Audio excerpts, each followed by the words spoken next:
Bismillahirrahmanirrahim. Assalamualaikum warahmatullahi wabarakatuh. Perkenalkan, nama saya Amal Bintang Sutomo dengan NIM 185222102. Di sini saya akan menjelaskan bagaimana membuat jadwal proyek berdasarkan proyek yang kami buat pada laporan tugas manajemen proyek. Untuk itu, kita dapat membagi setiap kegiatan berdasarkan hierarkinya dengan cara sebagai berikut. Pertama, kita urutkan pada kegiatan 1.0 ke bawah. Kemudian kita klik pada bagian indent task. Bisa dilihat bagian indent task masalah menjadi bold, dan kemudian kita lakukan hal yang sama untuk kegiatan yang 1.1 dan 1.2 dan 1.3.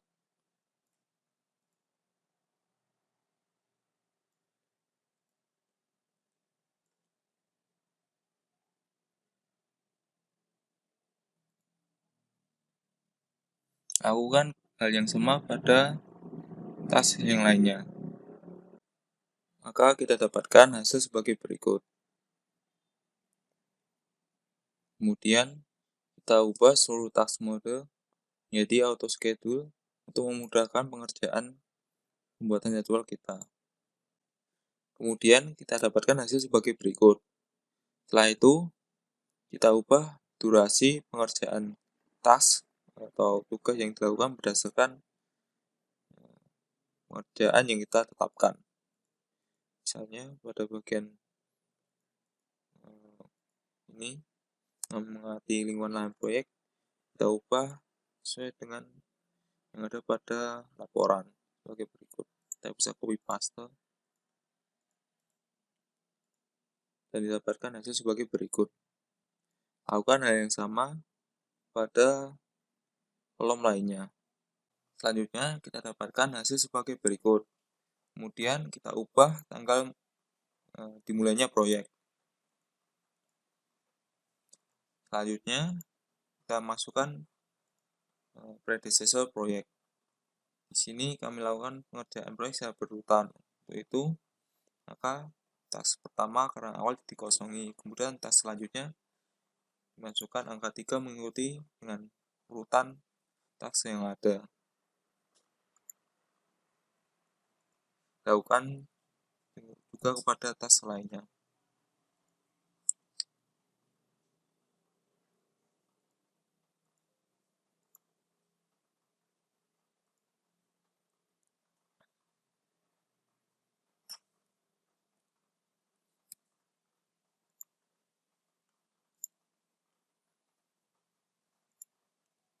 Maka didapatkan hasil sebagai berikut.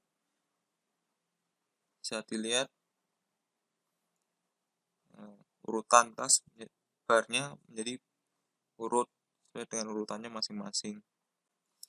Kalau seandainya ada pengerjaan proyek yang dilakukan secara bersamaan, maka bisa lalu jika seandainya ada pengerjaan proyek yang ingin dilakukan secara bersamaan, ingin diubah, maka bisa masukkan sebagai berikut. Misalnya pengerjaan task ini dilakukan bersamaan dengan task di atasnya ini, maka kita masukkan 5 SS. Bisa dilihat jadi berubah seperti ini. Untuk kode yang lainnya bisa dilihat sebagai berikut. FS atau finish to start, maka pengerjaan 2 bisa dimulai setelah pekerjaan pertama. FF, maka finish to finish pekerjaan 1 dan pekerjaan 2 selesai secara bersamaan. SS yang bisa dilakukan seperti tadi. Start to start, maka pekerjaan 1 dan 2 dimulai secara bersamaan. Sedangkan SF, start to finish, pekerjaan 1 baru bisa selesai jika pekerjaan 2 sudah dimulai. Maka dapatkan hasil sebagai berikut. Seluruh pengerjaan proyek dilakukan secara berurutan.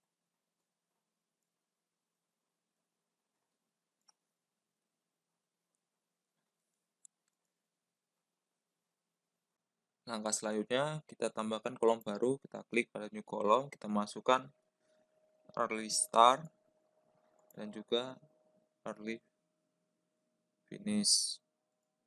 Kemudian kita masukkan total select dan free select. Dapat kita lihat pada total select dan free select seluruh harinya adalah 0. Berarti kegiatan proyek ini dilakukan secara kritis, tidak ada hari senjang. Kemudian langkah selanjutnya kita klik pada ganja dan pilih resources sheet. Di sini kita dapat memasukkan resources baik pekerja atau materi yang kita butuhkan pada proyek ini. Kita bisa copy paste namanya. Saya akan masukkan tenaga kerjanya yang diperlukan. Kemudian kita masukkan biaya yang diperlukan.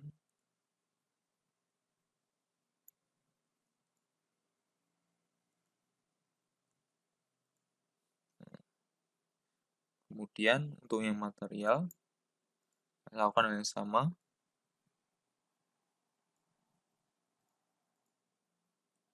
Cuman untuk material, untuk tipenya, kita ubah menjadi material.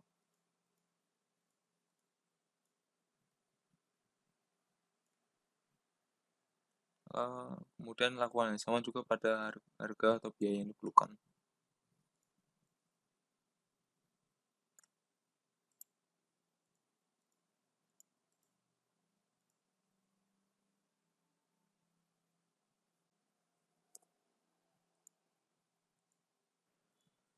Jika sudah diisikan semuanya, kita kembali pada Gantt dan kita masukkan resources kepada kegiatan yang diperlukan. Misalnya pada bagian mendesain alat, kita klik kanan,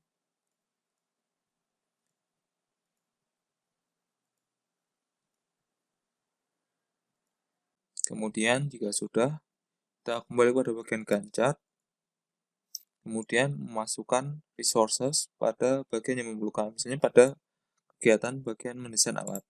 Kita klik kanan, klik assign resource, kemudian kita tentukan resource yang diperlukan. Misalnya pada bagian ini kita memerlukan developer, maka klik developer, kemudian assign, kemudian close. Bisa dilihat pada bagian ini terdapat tulisan developer, maka sudah tertera pada bagian ini kita memerlukan developer. Jika sudah, kita lakukan hal yang sama kepada jenis kegiatan lainnya, baik itu yang membutuhkan tenaga kerja manusia, resource manusia, ataupun material. Kita lakukan hal yang sama. Kemudian kita tambahkan milestone pada proyek ini. Kita klik pada new column, kita cari milestone, kemudian kita berikan milestone pada kegiatan yang memerlukan, misalnya pada awal proyek. Kita tandai ubah dari no jadi yes. Maka kita dapat lihat dapat tanda milestone pada awal proyek. Lakukan hal sama kepada kegiatan lainnya. Baik, cukup sekian dari kami. Kami mohon maaf jika ada salah kata ataupun kekurangan. Wassalamualaikum warahmatullahi wabarakatuh.